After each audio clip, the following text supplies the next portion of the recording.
Mutual inductance में जो है अब हमारे पास दो कॉइल्स होंगी। एक कॉइल तो ऐसे होगी कि वो उसको हम प्राइमरी कॉइल कहेंगे और वो कॉइल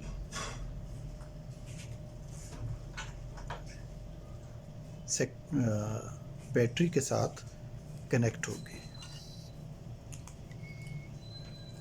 और उसी तरह उसके साथ जैसे हमने पहले एक रियोस्टेट लगाया हुआ था वो भी लगा देंगे, की वगैरह भी आप उसके साथ कनेक्ट कर दें तो ये आपका एक प्राइमरी सर्किट जो है वो डेवलप हो गया।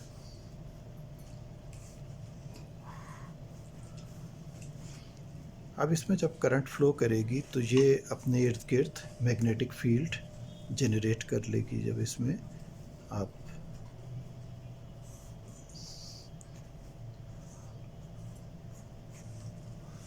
ये इसकी मैग्नेटिक फील्ड आ गई। इसके नेबर में हम एक और कॉइल प्लेस कर देते हैं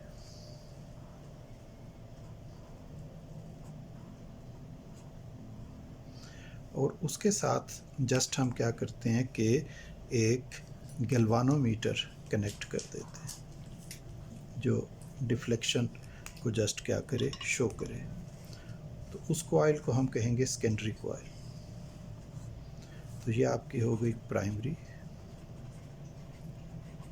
और ये सेकेंडरी।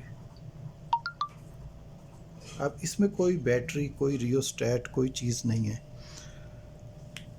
तो जब इसका फ्लक्स इसमें से पास करेगा प्राइमरी कॉइल का, तो वो फ्लक्स अगर कांस्टेंट होगा, चेंज नहीं हो रहा होगा, तो उससे कोई फ़र्क नहीं पड़ेगा इसके अंदर।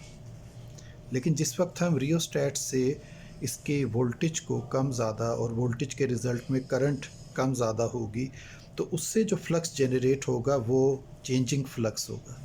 वो चेंजिंग फ्लक्स जब सेकेंडरी कॉइल में से गुजरेगा तो सेकेंडरी कॉइल को इंड्यूस कर देगा और ये इंड्यूस्ड ईएमएफ इसमें जनरेट होके इसमें उसके ऑपोजिट करंट चलाएगी। अगर वो करंट ऐसे चल रही है तो इसकी करंट आप देखें ऐसे चलेगी, नीडल मूव करेगी इसके अंदर।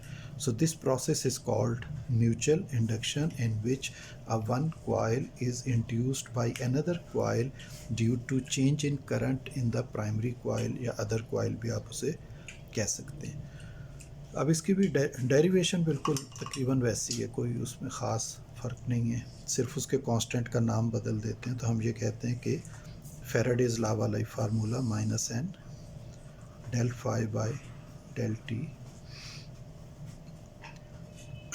अब जो सेकेंडरी के अंदर सिंस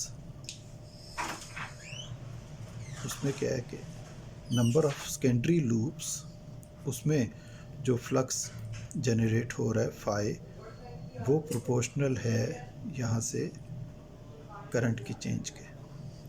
तो नंबर ऑफ सेकेंडरी लूप्स को इक्वलिटी जब हम लाते हैं तो फिर ये MI आ जाता है। अब इसको हम जब रिप्लेस करते हैं ऊपर, तो हमारा formula E is equal to -n del phi की जगह m del I।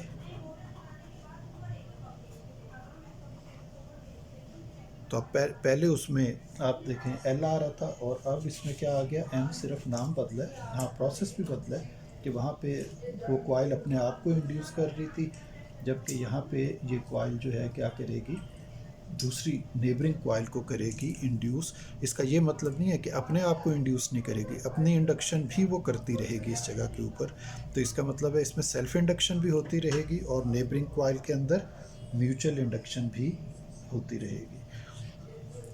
तो इसमें भी उसी तरह आप M के लिए फार्मूले को अगर डिफ़ाइन करना चाहें म्यूचुअल इंडक्शन, तो वही वोल्ट्स सेकेंड पर एम्पेयर, वैसे ही फार्मूला बनेगा और यूनिट वगैरह वो उसी तरह बनेगी हेनरी की इसकी। उसी तरह आप उसमें डिफ़ाइन करते हुए जस्ट उसको आप कहें कि 1 हेनरी म्यूचुअल इंडक्शन डिफ़ाइन कर दें, तो if a current is changing at the rate of 1 ampere per second in the primary, induces 1 volt in the secondary, बस यूँ लिख देंगे, induces 1 volt in the secondary, then the mutual induction between two coils is 1 henry।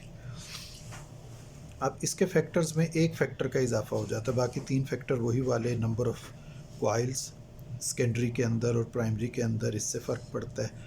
Area of the coil, इससे फ़र्क पड़ता है, core of the coil, इससे फ़र्क पड़ता है। चौथा factor distance between primary and secondary coil.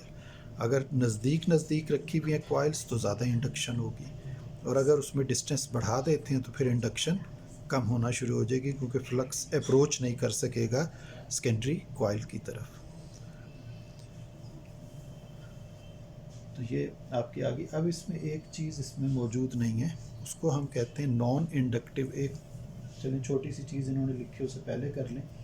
Statically induced EMF. Static का मतलब ये है कि जिसके अंदर आप कोई मूवमेंट किसी फिज़िकल मटेरियल की नहीं कर रहे। तो ये जो आपने म्यूचुअल इंडक्टेंस अभी समझी है, ये स्टैटिक इंडक्शन ही थी।